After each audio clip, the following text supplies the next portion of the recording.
that what inside me is trying to overtake me. One of the mediums was released about how the jinn occupy people, and it's a subject that people are thinking like, oh that's spooky.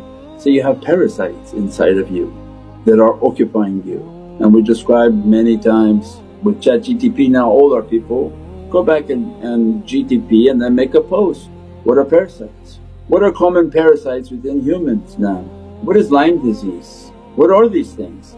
That an organism can enter into insan, grab a nerve or grab some part of the body and begin to dictate to the body its condition, make it to be sick, make it to be weakened in its ability and its defense.